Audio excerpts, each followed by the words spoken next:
Con ustedes, el decano de la Facultad de Ciencias Económicas, economista Rodrigo Arín. Antes que nada quiero agradecer la invitación a participar en este evento. En realidad es la segunda vez que me toca venir a un ámbito del Parlamento a discutir sobre la temática de renta básica. Con anterioridad, creo que hace un par de años, la diputada Lilian Galán me hizo el honor también de invitarme a una jornada de discusión sobre la problemática de la renta básica. Y yo creo que esto es bastante sintomático de cuál es el espacio que va ganando esta agenda en la discusión de las políticas públicas. Espacio que no es idiosincrático de Uruguay. En el mundo se está discutiendo la instrumentación o potencialidades de la renta básica como espacio de políticas públicas, pero en donde en realidad también es cierto que en Uruguay ha habido progresivamente un avance en algunas acumulaciones de análisis que me parecen súper valiosos. Lucía hace un recuento bastante detallado de cuáles eran las motivaciones normativas e instrumentales de este planteo. Dada la característica de la invitación del día de hoy, yo voy a hacer abstracción de esta dimensión. O sea, no voy a hablar en particular sobre cuáles son las justificaciones de corte más normativo, filosófico o instrumentales de la renta básica. Sí voy a señalar en todo caso cuáles son algunos efectos que la propia renta básica puede tener que coadyuvan a financiar un esquema de esta naturaleza. Hay efectos positivos que retroalimentan el financiamiento que me parece bastante interesante de marcarlo. Lo que yo voy a hacer no es una presentación estrictamente, lo que van a ver es un conjunto de apuntes que tengo sobre la financiación. Y quiero empezar con un breve preámbulo. En primer lugar, no solamente se está discutiendo sobre renta básica a nivel internacional, sino que comienzan a haber algunas experiencias que se parecen a la instrumentación de una renta básica. Los casos más sonados últimamente tienen que ver con el caso de Finlandia, que tuvo hace un par de años la repercusión de que aparentemente iba a instrumentar un esquema de renta básica y que aparentemente ahora lo estaría desmontando. Y yo quiero empezar con una salvedad. Ni lo montó ni lo desmontó estrictamente Finlandia. Es un caso típico de lo que, haciendo la analogía con los resultados de los exámenes médicos, en lugar de un falso positivo es un falso negativo lo que acaba de suceder en Finlandia. O sea, no es que se desmontó un esquema de renta básica, no existió estrictamente una renta básica en Finlandia. Lo que está haciendo Finlandia y sigue haciendo es probando un instrumento que es sustituir el seguro de desempleo por una transferencia no condicionada al estatus laboral de las personas, pero muy acotada, no es universal, o sea, no es una renta básica universal, y es una prueba que se está haciendo con respecto a un universo muy pequeño, que eran 2.000 personas, prueba que además sigue estando vigente. Lo que sucedió en Finlandia simplemente fue que el gobierno no quiso poner más recursos para seguir expandiendo el esquema, que era tampoco fue una solicitud que se hizo, pero no quiere decir que se haya desmontado en ningún caso. Yo quiero hacer algunas reflexiones básicas. En primer lugar, ¿qué es lo que no deberíamos hacer? Y esto vale para cualquier instrumento de política pública. No se puede discutir en forma descontextualizada. O sea, los instrumentos, dispositivos de política pública presuponen un conjunto de opciones de financiamiento, ¿sí? Y por lo tanto opciones de política. Y cuando uno analiza la posibilidad o no de la renta básica universal como alternativa política, debe hacerlo en un marco más amplio de necesidades que el país tiene, ¿sí? Que pueden ser distintas a las que tiene Uruguay, la que puede tener Finlandia, la que puede tener Argentina, la que puede tener Chile, la que puede tener un país con un nivel de desarrollo menor que podemos tener nosotros en la región. Yo menciono en la transparencia simplemente 3 alternativas distintas de asignación posibles que implican recursos adicionales, porque la renta básica, si algo implica, aún en la mejor de la hipótesis de financiamiento, implica una inversión adicional para su diseño y para su montaje. ¿Qué es preferible en el Uruguay de hoy? ¿Avanzar hacia la renta básica universal o avanzar a efectivizar una inversión del 16% de educación pública? ¿Sí? Que nos hemos estancado en los últimos años. ¿Sí? Estamos hablando que estamos 1,5 puntos por lo menos por debajo de lo que es el objetivo que se trazó la propia fuerza política que está en el gobierno hoy como objetivo de política pública. ¿Qué es preferible? ¿Tener una renta básica universal?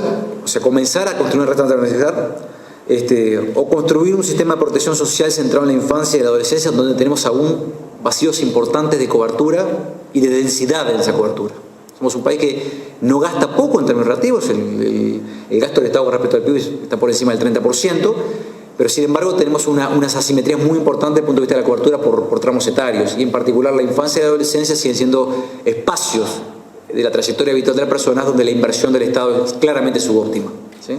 No voy a entrar en detalle de eso, pero hay más que sobrados evidencia al respecto, y además estamos muy atrasados con respecto a los estándares internacionales en la materia, ¿sí? O sea, Uruguay invierte, en términos de gasto del Estado con respecto al PIB, somos un país que tiene un nivel de una estructura de gasto relativamente importante, comparada con internacionalmente tampoco es exorbitante para nada, pero no somos un país que estemos en los niveles, por ejemplo, de lo que pasa en América Central, ¿sí? Hay una ausencia de Estado, pero donde la distribución del gasto total sigue teniendo un sesgo complejo desde el punto de vista etario. Entonces, eso es una alternativa política que Uruguay tiene que analizar. O sea, si vamos a tener que profundizar algunas políticas, ¿no sería preferible profundizar políticas vinculadas a la infancia y la adolescencia antes que montar una renta básica universal? ¿No sería preferible, antes de montar una renta básica universal, tener políticas territoriales en las ciudades, que además son caras, que quieren la segmentación territorial, que es parte de hoy lo que tenemos en términos de proceso de exclusión social? Uruguay ha hecho una inversión muy importante en términos sociales, pero objetivamente estamos teniendo un problema en donde la segmentación social de los problemas tiene una dimensión claramente territorial. Y esa dimensión territorial se transfiere intergeneracionalmente y se solidifica en el tiempo. Por lo tanto, una intervención en ese plano no son sencillas, no son baratas y no tienen rédito político a corto plazo, ¿sí? Parece bastante importante que Uruguay encare con cierta celeridad. Pensando en políticas de segunda generación, hemos tenido una más importante en el conjunto de políticas sociales que se han desplegado, entre otras cosas, por ejemplo, para tener cierto nivel de cobertura mínima de transferencias hacia los niños, ¿no? Que este país tenía transferencias hacia los niños centrados básicamente en los hijos de trabajadores formales, hasta hace 10 y poquitos años. Esto no es un argumento en contra de la renta básica universal, toda esta pregunta. Simplemente lo que quiero señalar es que cuando hablamos de financiamiento de una política pública, siempre estamos hablando de disyuntivas. Implica elegir sobre qué avanzamos, sobre qué espacio del diseño de la intervención del Estado tenemos que avanzar. Salvo que creamos, y yo no lo creo, de que existe una sola respuesta política a todos los problemas, ¿sí? Algunos lo creían hace unos tiempos atrás. Por ejemplo, el consenso de Washington de la Comisión de los 90 pensaba básicamente que los problemas sociales se limitaban a un tema de disponibilidad de ingresos, ¿sí? Y no es solamente un problema de disponibilidad de ingresos, la pobreza es multidimensional, el bienestar es multidimensional y los instrumentos de política que tienen que atender el problema del bienestar social son multidimensionales, ¿sí? No se reducen solamente a transferir recursos monetarios. Pero la transferencia de recursos monetarios ocupa sin duda un lugar importante en estos esquemas, ¿no?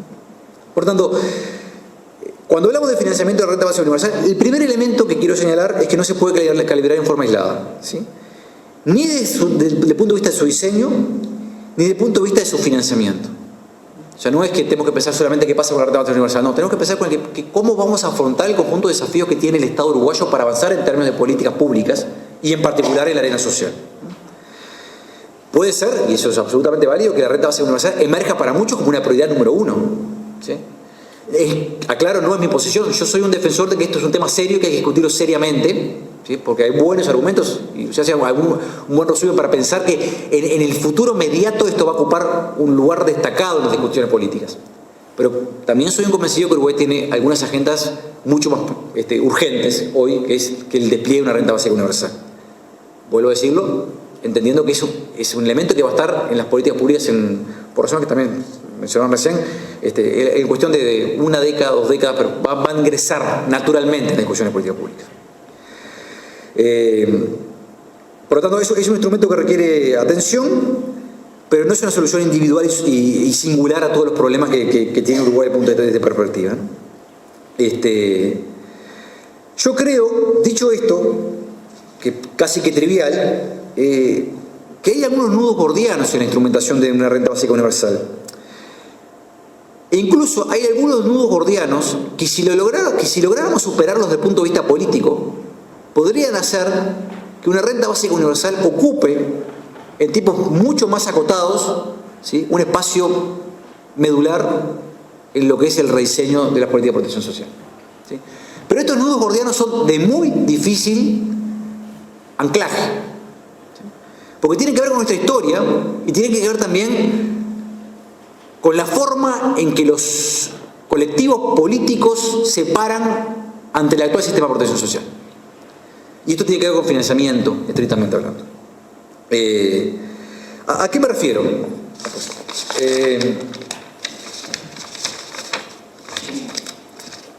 Nosotros tenemos en Uruguay un sistema contributivo de seguridad social muy maduro, que tiene enormes virtudes, entre ellas la virtud de ser el país que hoy tiene un mayor nivel de cobertura entre los adultos mayores en términos de protección social, ¿sí? Que está sostenido en un esquema contributivo típico, tradicional, bismarquiano, o sea, en donde en realidad hay aportes provenientes de trabajadores, empresas y Estado para sostener transferencias ante ciertas contingencias. En particular quiero centrarme en esto en la vejez, ¿sí? Cuando llegamos a cierta altura de nuestra vida, donde se requiere, o se tiene el derecho, porque no se requiere, se tiene el derecho de acceder a una prestación que nos permita subsistir sin trabajar. Pero a su vez tenemos un sistema no contributivo mucho más pequeño. Cuando digo mucho más pequeño, es mucho más pequeño. Posiblemente 13 veces más pequeño que el sistema no contributivo. Entonces, hay un elemento que me parece central, y quienes defienden el esquema de renta básica universal lo tienen bastante claro, que esto no funciona como adición. Y yo creo que sería una muy mala solución pensar que lo único que vamos a hacer es adicionar al conjunto de instrumentos de política que tenemos hoy la renta básica universal, ¿sí? Eso lo hace extremadamente caro. Si lo pensamos simplemente así, si lo que hacemos es tenemos que financiar una nueva transferencia, traigo un ejemplo de muchos números con respecto a eso. Si transfiriéramos 3.000 pesos, que con esto no subsistimos, el criterio de suficiencia que pretende no se cumple, ¿verdad? Porque nadie... 3.000 pesos por ciudadano, ¿sí? Como una nueva política, esos son 8 puntos del PIB. O sea, todos los ciudadanos, todos los meses recibiríamos en nuestro cajero electrónico, inclusión financiera mediante, 3.000 pesos. Eso implica 8 puntos del PIB. Más o menos el 80% del que gastamos en seguridad social. O sea, implicaría un incremento muy importante de todo el gasto público, solamente asociado a sostener una transferencia modesta, ¿sí? Yo entiendo que la mayoría de quienes defienden este tipo de esquemas no están pensando en esta naturaleza. Hay situaciones extremas que yo tampoco defiendo, que las he escuchado, que desmontemos todo y pasemos a un esquema solamente de renta básica universal. Yo creo que eso tampoco es razonable. Pero entiendo, sí, que cualquier forma de razonar el financiamiento, la puesta en funcionamiento de una renta básica universal implica pensar en términos de la reestructuración complementaria de nuestro sistema de protección social. Yo creo que acá está el primer problema político, que no es un problema económico, es un problema político. Es quién está dispuesto en Uruguay a discutir seriamente la reestructuración de todo el sistema de seguridad social. ¿Sí? Voy a poner algunos ejemplos claros. Nosotros tenemos en algunos sectores de la sociedad algo parecido a una renta básica oculta, ¿sí? Y no hablar de asignaciones familiares. Asignaciones familiares son, perdón, a mí me genera mucha irritación cuando se cuestionan asignaciones familiares, porque estamos hablando de 2 pesos que transferimos a los niños y todavía aparecen como titulares policiales para que hay que continuarlos cada vez que se condiciona, que me parece un disparate, otro disparate. Pero hablemos de las jubilaciones, ¿sí? El sistema jubilatorio uruguayo tiene un componente de renta básica. No es universal, porque no todo el mundo accede a esa edad a la jubilación, ¿sí? Pero es un componente de renta básica. Porque no es actuarialmente estable. Dicho de otra manera, lo que recibimos quienes nos jubilamos, ¿sí?, en promedio, no es lo que aportamos ajustado por inflación, por lo que el valor del dinero que en un momento aportamos, etcétera, etcétera. Recibimos algo más. O sea, el Estado, ¿sí?, el Estado uruguayo, sostiene parte de nuestras jubilaciones, ¿sí?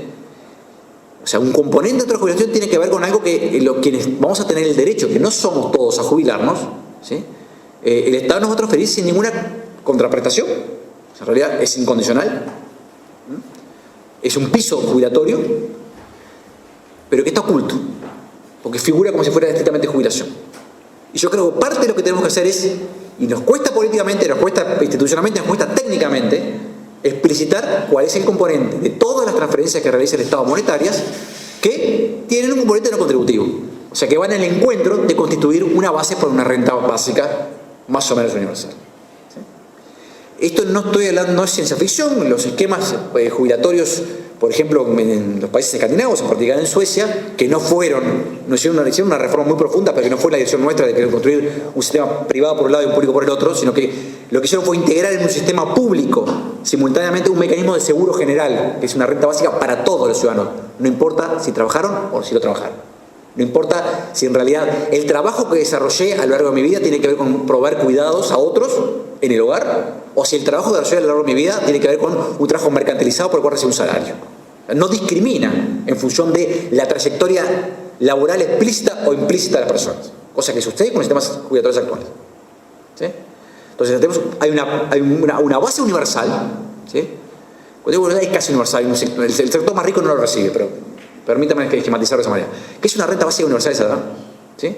Y sobre eso hay un seguro obligatorio, donde todos se aportan un seguro que es el Estado que lo administra, que se ajusta efectivamente por lo que aporta estrictamente cuentas nacionales por medio, por lo cual aumenta la jubilación sobre esa renta básica universal, ¿sí? Y arriba de eso hay un componente que es voluntario, ¿sí? Pero ahí, desde el punto de vista de la estructura del sistema de protección social, se distingue cuál es el componente de renta básica universal. O sea, aquel que no depende de mi participación en el mercado de trabajo a lo largo de mi vida, sino que depende porque es un derecho que la sociedad me da a que en cierta edad yo reciba esa transferencia. Arriba de eso pueden haber muchas cosas que sí tienen que ver con mi trayectoria laboral, pero ese componente universal es común para todos, ¿sí?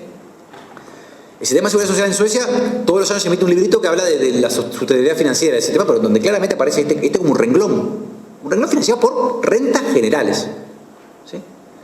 En Uruguay tiene algo parecido, pero de peor calidad. Parecido porque lo tenemos incorporado, por eso está oculto, no está explicitado, financieramente no está explicitado, ¿sí? Y de peor calidad porque no es universal. Porque aquel que no trabajó formalmente y mercantilmente no tiene derecho a este componente de renta básica universal, ¿sí?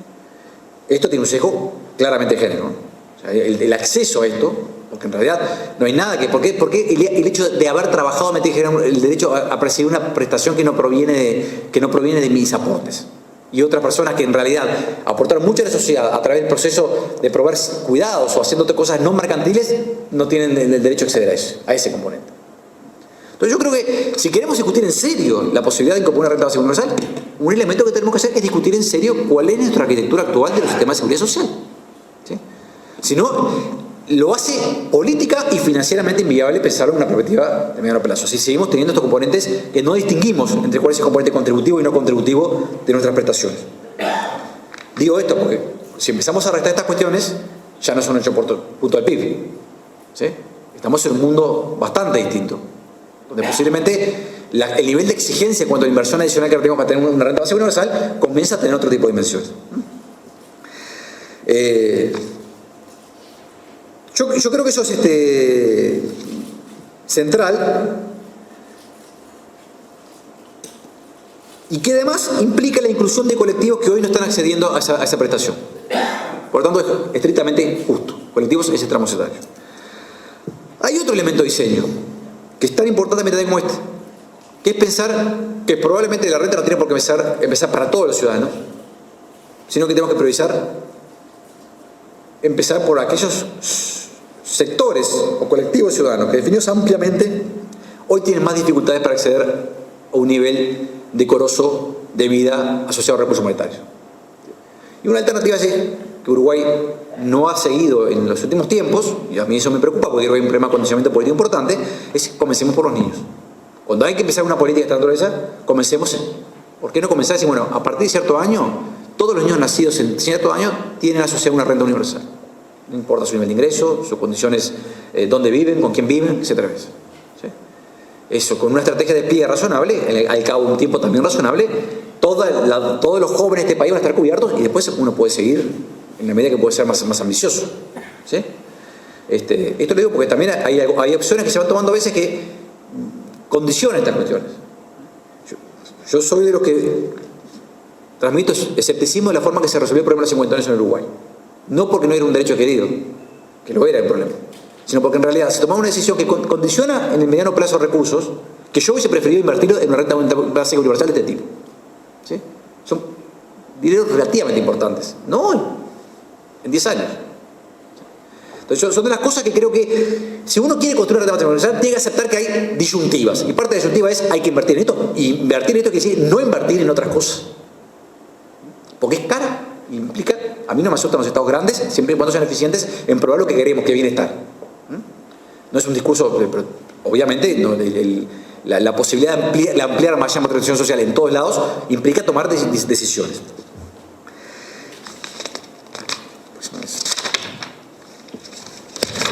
La otra pregunta que yo acá voy a hacer una reflexión más general y voy a intentar emitir un juicio de valor del cual no estoy convencido. Por lo tanto, suelo hablar con demasiado énfasis, pero mi énfasis no quiere decir que esté convencido. Creo que es algo que debemos discutir con cierta calma. Y voy a intentar explicar también por qué. La pregunta es, bueno, hay que financiar una renta básica universal. ¿Qué requiere esto? Una base impositiva en sentido amplio, ¿no? De recursos provenientes del Estado, distinta, diferenciada, que esté asignada especialmente a la renta básica universal, o debemos financiarlo con rentas generales, como lo hacemos con otras políticas públicas. O sea, siempre decir, nosotros no tenemos cada política pública referenciada a una fuente de ingresos, ¿sí? Sería una locura eso, además pues es un mecanismo dilatándose progresivamente las manos, ¿no? Si uno se ata las manos, hay que elegir con qué se ata las manos. No se puede atar las manos con el impuesto a primaria y recursos adicionales del IRPF a la social de educación y otros para salud. O sea, ahí eso desconfigura el mapa para hacer política. Pero a veces vale la pena en algunos instrumentos de política atarse las manos. Atarse las manos quiere decir comprometerse con algo en largo plazo y saber que eso está asignado a una finalidad determinada. Cosa que a los economistas no nos gusta mucho, entre paréntesis, porque preferimos tener, creemos que, y es verdad, los ingresos del Estado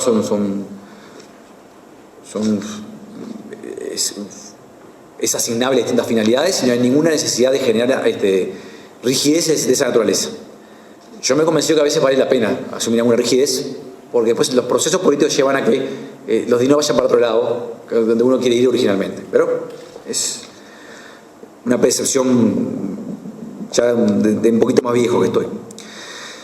Obviamente no es clara la justificación de por qué tiene una base impositiva o una base de ingresos asociada, pero vamos a empezar por lo básico.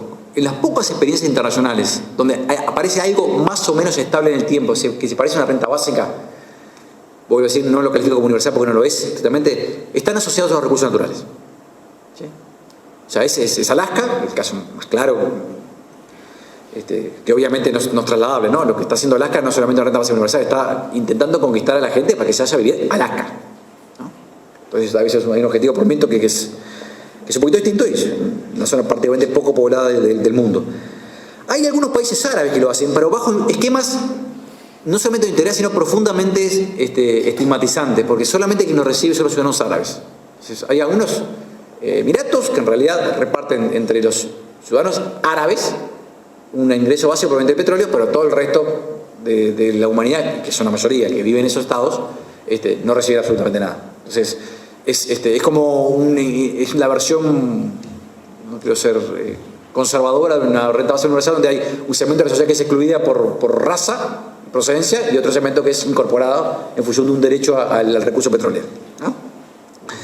Pero lo cierto es que la mayoría de los países donde aparece algo esto, los recursos naturales tienen que ver, tiene una racionalidad vinculada al tema de que hay un canon de dineros asociados a esta explotación que asegura la renta universal. Hay otros países como Noruega, ustedes lo saben, que en lugar de hacer esto hace una cosa muy interesante también, que es construir un fondo de riqueza común, ¿sí? En lugar de redistribuir, lo que asegura es un marco de financiamiento para políticas públicas más general a partir de la construcción de un fondo grande de recursos. Que es la segunda opción, que yo le llamé, pero la verdad que no porque no tengo otro nombre, es la noción de buscar la rentabilidad social de fondos públicos. Rentabilidad social es rentabilidad social, no rentabilidad privada. Por ejemplo, uno podría hacer un pool de empresas públicas y otras participaciones que el Estado tiene en emprendimientos, y en base al retorno de esas empresas públicas participaciones, distribuir la plata. Somos todos, al final del día de las empresas públicas, si algo se dice en los papeles y en el discurso que somos todos accionistas. Bueno, dicho de otra manera, quiero mi parte del dividendo, repartamos el dividendo entre todos. ¿Sí? Esto es atractivo desde el punto de vista de pensarlo, tiene una dificultad. Esto aumenta el déficit, porque parte del déficit de los ingresos fiscales del Estado uruguayo son el ingreso de las empresas públicas. O sea, no es dinero fresco, ¿sí? Lo cual no quiere decir que uno, en términos estratégicos, no pueda pensar a largo plazo y bueno, vayamos construyendo los mecanismos para ir liberando estos ingresos del compromiso que tienen con el Estado, eso quiere decir controlar ciertos aspectos del déficit fiscal de largo plazo, y hagamos que estos ingresos, que son parte de la riqueza del país, de todo el país, de todos los ciudadanos, se transforme en un ingreso ciudadano anualmente. ¿Sí? Es un esquema posible. Y de posible, nada descabellado. Por otra parte, hay otro tipo de fondos que operan con una característica parecida, ¿no? La otra posibilidad es la asignación de algún impuesto específico a esta finalidad. Yo defiendo, por ejemplo, la necesidad de que Uruguay, defiendo radicalmente, porque no hay argumentos ni normativos, ni hay argumentos de eficiencia que vayan en contra, sí hay argumentos políticos, y voy a mencionarlos ahora. La necesidad de que Uruguay incorpore un impuesto a la herencia mucho más importante que tenemos. Cuando digo que no hay impuesto, no hay ninguna teoría económica que señale, ninguna, que el impuesto a la herencia es un impuesto que genere problemas distorsivos importantes. No hay ninguna evidencia fáctica que muestre que el impuesto a la herencia tenga efectos relevantes ni sobre la oferta de trabajo ni sobre el ahorro. Eso hay mucha literatura económica, mucha investigación al respecto. Lo que hay es un tema, obviamente, de estigmatización con respecto a esto. Trump acaba o sea, convenció a Estados Unidos de que el impuesto a la herencia era un impuesto a los muertos, básicamente, que pobres, nosotros estamos con el impuesto a los muertos, y en realidad es el 0,5% de la población que se ve afectada por ese impuesto, en Estados Unidos. ¿Sí? Pero lo cierto que yo, y eso para mí parte de un problema de psicología social que tú podrás ayudarme, por alguna razón es uno de los impuestos más odiosos del mundo. La evidencia empírica y la teoría dicen una cosa distinta. De Adam Smith para acá, digamos, estamos hablando del liberalismo económico para acá. Hay una defensa clara que este impuesto que debería cobrarse, hay alguna razón para cobrarlo, pero lo cierto es que cada vez que alguien no cobra, pierde la selección. Así que yo no sé si es un buen impuesto para ganar la selección, creo que es un muy buen impuesto para empezar políticas públicas. ¿Sí? Que es donde el lado que estoy parado. No estoy del lado de ustedes que tienen que tomar decisiones en el Parlamento. Digo esto porque el impuesto a la herencia tiene algunas ventajas y hay algunos autores que van en varios espectros políticos. Uno de ellos es Jacques Legrand. Legrand fue asesor de Blair en Gran Bretaña, que defiende, por ejemplo, la noción de construir una herencia universal. Atkinson es otro economista contemporáneo que acaba de fallecer el año pasado, que defiende también una noción parecida de construir una especie de herencia universal, con la lógica de que igualemos oportunidades, en lugar de un ingreso básico universal, hagamos una herencia básica universal. ¿Sí? Pongamos en cierto momento del ciclo de vida de las personas la posibilidad de tener ciertos recursos que pueden usar para estudiar con tranquilidad, para comprarse su primera vivienda en situaciones donde esto es un problema, para hacer un emprendimiento y tener un financiamiento para hacer algunas cuestiones. ¿Sí? O sea, tomémonos en serio la teoría de la igualdad de oportunidades, que a veces se repite, pero cuando vamos a hablar de esto, hay un economista muy famoso que dice, uno no puede estar simultáneamente a favor de dos cosas. No puede estar en contra del impuesto de la herencia y a favor de la teoría de igualdad de oportunidades. O estoy de una a favor de una o estoy a favor de la otra. Las dos cosas a la vez no funcionan. Son lógicamente inconsistentes. ¿Sí? Esto es parte de esta historia. Algunos dicen, financiamos esto como en lugar de una herencia universal, un ingreso básico universal. Yo me inclino a pensar que el impuesto a la herencia, que es un impuesto que defiendo como un impuesto de tener una asignación específica, tendría que tener un fin muy claro y definido, que es hacia la infancia y la adolescencia. Puede ser una herencia universal u otro tipo de políticas. Uruguay tiene una enorme tendencia a que cada vez que aprobamos algo de política se asigne a los tramos superior de edad. Y hemos tenido enormes problemas para superar ese sesgo. Entonces, si quiero atarme las manos y estoy dispuesto a atármelas, prefiero que el impuesto a la herencia se asigne bajo el esquema de ingreso básico universal para la infancia y adolescencia, o herencia universal, o becas, llamémoslo como quieran, a los jóvenes y a los adolescentes. O sea, que construya recursos activos para un sector de la población que tiene dificultades.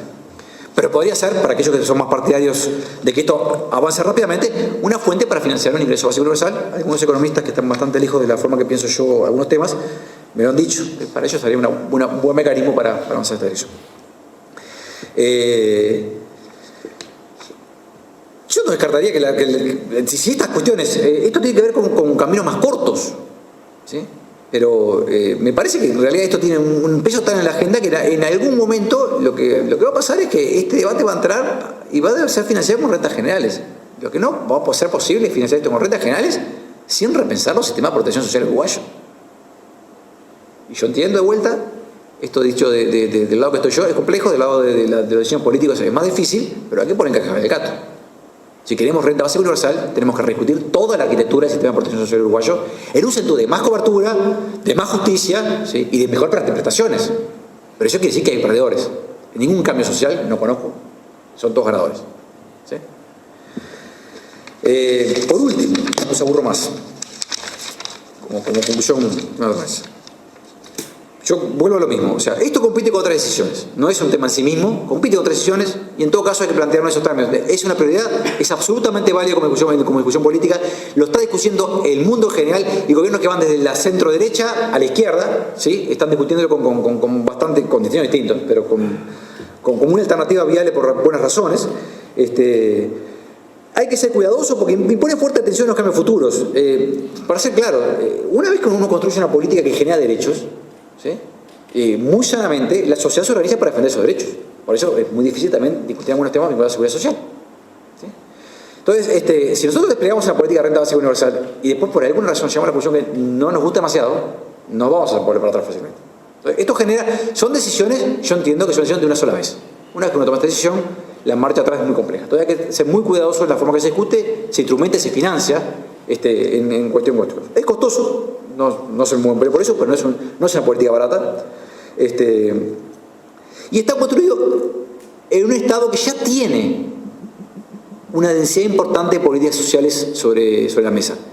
Yo creo que una simetría importante con respecto a que cubre y que no cubre, pero no estamos en una situación como está, por ejemplo, Guatemala, que invierte menos del 15% del PIB en política pública. El gasto público del Estado, de los estados de Honduras, Guatemala, etcétera, etcétera, está muy por debajo. Entonces, si a mí me preguntaran cómo construir un sistema de seguridad social en Guatemala, dirían, hagamos una renta básica universal ya, cobremos más impuestos, porque hay que cobrar más impuestos, y lo que hagamos es aseguremos. En el caso de Uruguay, tenemos un sistema construido, o sea, no es tabla rasa que uno puede pensar esta cuestión. Y eso condiciona también la discusión. ¿Sí? El último comentario que quiero hacer, porque me parece que parte, no lo vamos a financiar con lo que voy a decir, pero es parte de los buenos argumentos para pensar en un esquema de renta básica universal. Es que los sistemas fiscales en el mundo, Inglaterra, Estados Unidos, en el mundo, en la OCDE en general, tienen un problema que suele detectarse con poca, señalarse con poca frecuencia. Lucía lo decía recién en algún sentido. Es que cuando uno junta las políticas de transferencia con las políticas tributarias, quienes tienen la mayor alícuota de imposición marginal en la renta no son los estratos más altos, son los estratos más bajos de la sociedad. ¿Sí? Por las razones que planteaba. Si yo sé, Uruguay no es estrictamente así, pero como sí pasa por ejemplo en Gran Bretaña, si yo sé que consigo un empleo y pierdo una transferencia porque mi ingreso pasó a cierto umbral, ¿sí? En realidad gano 100 porque me dan cierto dinero, ¿sí? El Estado me da cierto dinero para asegurarme sustento, consigo el empleo y obtengo 300, ¿sí? Me hacen perder los 100, la imposición que me están con esos 300 es un 33%, o sea, del ingreso, ¿sí? De mi ingreso, que no 300, pierdo 33%. Y eso es más alto que lo que aporta la tasa marginal que pasan muchos sectores. Esto es solucionable, entre otras cosas, con políticas universales. Si yo sé que no corro el riesgo de perder ciertos beneficios.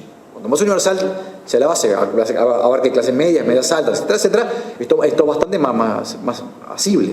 En Uruguay tenemos un problema. Asignaciones familiares, que son políticas que yo defiendo en particular, tiene una dificultad, y la única dificultad tangible que aparece en las evaluaciones, me refiero que todo lo que se ha dicho, a veces me parece que desincentiva el trabajo, no hay ninguna evidencia al respecto. ¿Sí? Los beneficiarios de asignaciones familiares de Uruguay no hay ninguna evidencia que tengan un problema en que estén trabajando menos que otros sectores de la sociedad, o que el recibir el beneficio estén trabajando menos. Lo que pasa es que sí genera un incentivo de informalidad. ¿Sí? Porque asignaciones familiares, uno de los umbrales que maneja el Banco de Previsión Social tiene que ver con no superar cierto umbral de ingresos del Banco de Previsión Social. Entonces, se ha encontrado que en el margen los hogares trabajan muchas horas, pero prefieren trabajar en términos informales, porque si no pierden, corren el riesgo o visualizan el riesgo de perder la prestación. Si uno lo que hace es construir y le da tranquilidad al hogar, que eso no va a suceder, porque no van a saltar de una situación de privación económica a una situación de ser clase alta de golpe, no va a suceder, no se le va a continuar ese proceso. Eso evita estos problemas de informalidad. Es un problema de diseño, no es un problema de política. Pero el problema de diseño se soluciona con políticas más universales que eliminen la condicionalidad como un mecanismo ante la posibilidad de perder un beneficio. Es lo que está intentando probar hoy sí Finlandia. Si esa condicionalidad no está probando más, haciendo que la gente no busque empleo. Porque si no consigue, pierde la transferencia. ¿Sí? Entonces yo creo que esto es eficiencia también. Porque al final del día, la gente cuando hace estas cuestiones busca empleo, desburocratizamos una cantidad de asignaciones, ¿sí? que se controlan, se generan menos pérdidas de ingresos asociados a la propia seguridad social, porque la gente consigue empleos formales y por tanto termina aportando también a la seguridad social, etcétera, etcétera, etcétera. No vamos a financiar 8 puntos y pico neto, pero